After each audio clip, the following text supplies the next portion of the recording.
আসসালামু আলাইকুম। ওয়ালাইকুম আসসালাম। কাগজপত্র এনেছেন? জি স্যার।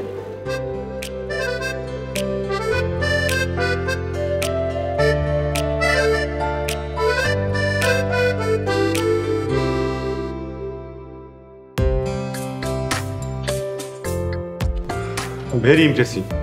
আপনার রেজাল্ট তো অনেক ভালো। তা এখন কি করছেন? আপাতত বেকার। আপনি কি বিবাহিত? Actually divorce. 1 মাস আগে আমার হাজব্যান্ডের সাথে আমার ছাড়াছাড়ি হয়ে গেছে। ইফ ইউ ডোন্ট মাইন্ড, আপনাদের ছাড়াছাড়ি কেন হয়েছে জানতে পারি? মতের অমিল, এর বেশি কিছু আর বলতে চাচ্ছি না।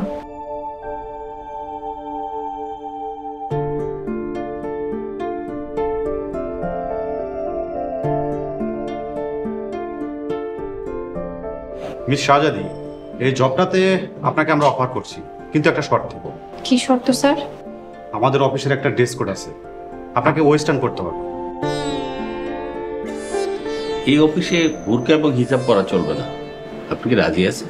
সরি স্যার, শুধু চাকরি কেন, কোনো কিছুর বিনিময়ে আমি আমার ঈমান আর বিশ্বাসের অসম্মান করতে পারবো না।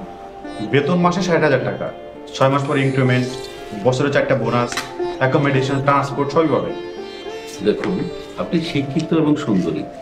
আপনার যদি এই বেতনে না হয়, আপনি আগে জয়েন করেন।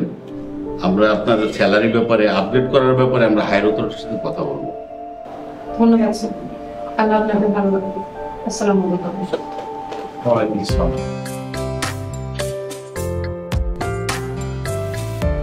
কি ব্যাপার, এত সুন্দর একটা জব, বাট এই মেয়েটা রাজি হলো না কেন?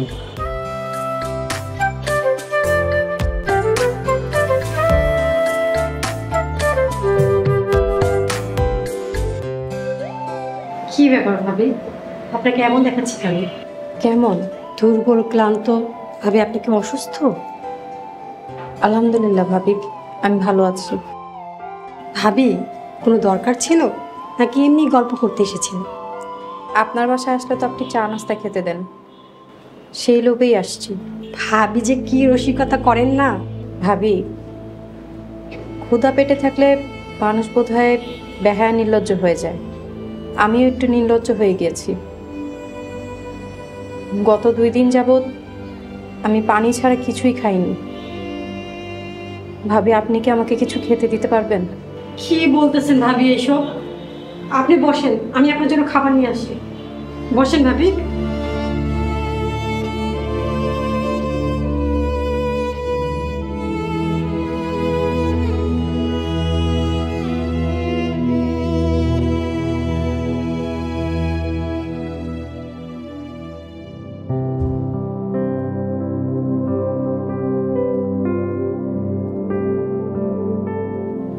ভাবি, আপনার এই অবস্থা আর আমি কিছুই জানি না। আপনার যতদিন চাকরি বাকরি না হচ্ছে 3 বেলায় আপনি আমার বাসায় খাবেন। আচ্ছা ভাবি, আপনার এই অবস্থা, আপনি আপনার বাবা মাকে কিছু জানাচ্ছেন না কেন? বাবা মা অনেক স্বপ্ন নিয়ে বিয়ে দিয়েছিলেন। আমার বর্তমান পরিস্থিতির কথা শুনলে তারা সহ্য করতে পারবে না। তাছাড়া আমাকে বিয়ে দিয়ে বাবাও চাকরি হারিয়েছেন। এখন তাদের সংসার চালানোই দায়। বাবা একটা মুরগির ফার্ম করে কোনো রকমভাবে সব কিছু চালাচ্ছে। ভাবি, এখন কি করবেন? এইভাবে তো আর চলা যায় না। আল্লাহ ভরসা, আল্লাহ নিশ্চয়ই কোনো সাহায্য করবেন। হ্যাঁ ভাবি, চিন্তা করবেন না, আল্লাহ সব কিছু ঠিক করে দিবে। এখন থেকে আপনি আমার বাসায় খাবেন, কোনো সংকোচ করবেন না। ভাবি, আপনার সাহায্যের জন্য ধন্যবাদ, কিন্তু ভাবি আমি সাহায্য চাই না, সহযোগিতা চাই। কেমন? ভাবি, প্রায় শুনি আপনার বাসায় পুয়া নিয়ে সমস্যা। আরে ভাবি বললেন না, মাসে 8,000 টাকা দিই, 2 দিন পর পর অসুস্থ অজুহাতে নাগা দিচ্ছেন। বলেন তো কেমন লাগে? ভাবি, আমি আপনার বাসায় কাজ করতে চাই। পুয়া যা যা করে আমি সব কিছুই করে দিব। ভাবি, আপনি এসব কি বলতেছেন? ভাবি, কাজটা দিয়ে আমাকে বাঁচান। আপনি খুব ভালো মনের মানুষ। আপনার বাসায় কাজ করতে আমার কোনো সমস্যা নেই, প্লিজ ভাবি।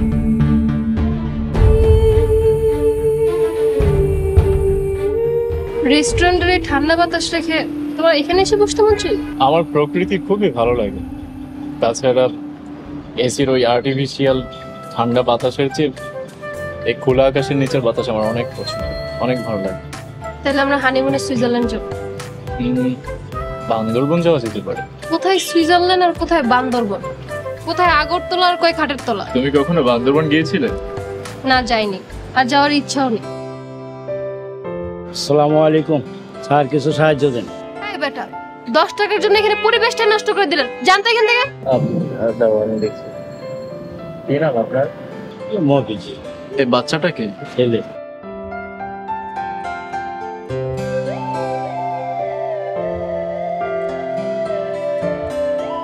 আপনি না হয় প্রতিবন্ধী, ভিক্ষা করছেন, ঠিক আছে, কিন্তু এই বাচ্চাটাকে নিয়ে কেন করছেন? ওর তো কষ্ট হচ্ছে। আপনার লজ্জা লাগে না একটা বাচ্চা নিয়ে ভিক্ষা করেন? আমি কি করবো, আমার মা তো অ্যাক্সিডেন্ট মারা গেছে, তো মনে করেন আমি রিক্সা চালে তো আমার পাওয়া কাটা গেছে, মানে এরা তো একা একা বাসাতে কিছু করতে পারিনি, এলাই লগে লগে নিয়ে রাখতেছে। ওর মা কবে মারা গেছে? এই যে আজ 4-5 বছর হতো। তারপর আর আপনি বিয়ে করেননি কেন? বিয়া করবো, এই যে সৎ মা আনলে তো না পোলারে দেখবো, সৎ মা করে আনলে তো পোলারে বিয়ে করা হবে, বুঝছেন, এই কারণে।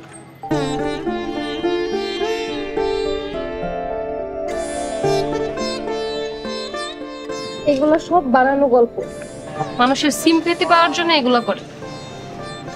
হতে পারে, কিন্তু লোকটা গল্পটা বলার পর সিম্পেথি দেখানোর জন্য আর 1 মিনিট দাঁড়ালো।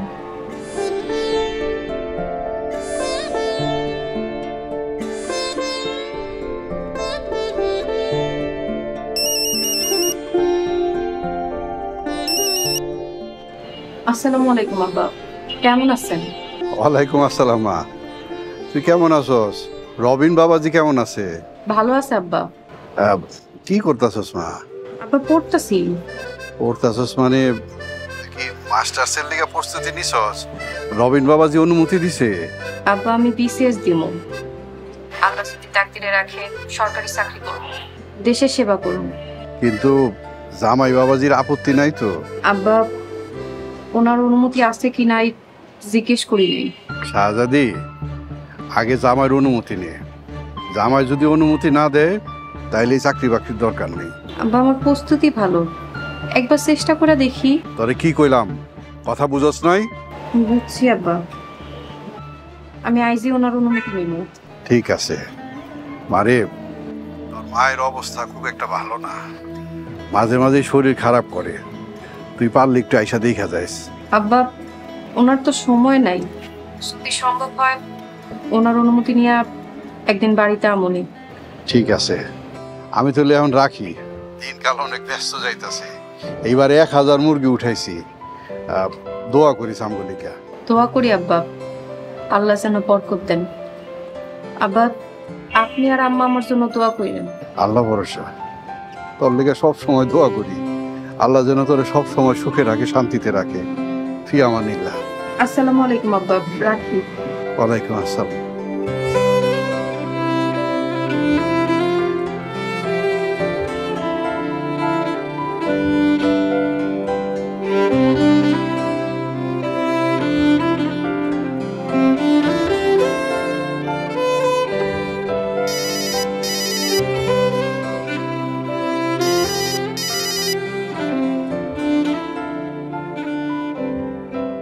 আসসালামু আলাইকুম। ওয়ালাইকুম আসসালাম। কেমন আছো শাহজাদি? আলহামদুলিল্লাহ ভালো আছি। তুমি কেমন আছো? মা বাবা রাখি কেমন আছেন? সবাই ভালো আছে। রবিন, তোমার একটা দরকারে ফোন দিয়েছিলাম, তোমার একটা সাহায্য লাগতো। সাহায্য লাগবে? যদি আমার আয়ত্তের মধ্যে থাকে তাহলে অবশ্যই সাহায্য করব। কি লাগবে বলো। আমি চাকরি করতে চাই, তোমার অনুমতি দরকার ছিল। আমার অনুমতি দরকার? আমি বুঝলাম না বিষয়টা। আমার পরিবারের আব্বা আম্মা কেউ জানে না।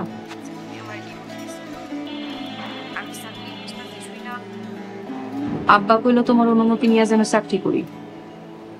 তাছাড়া এখন আমাকে ডিভোর্স কার্যকর হয় নাই, তুমি এখনো আমার স্বামী।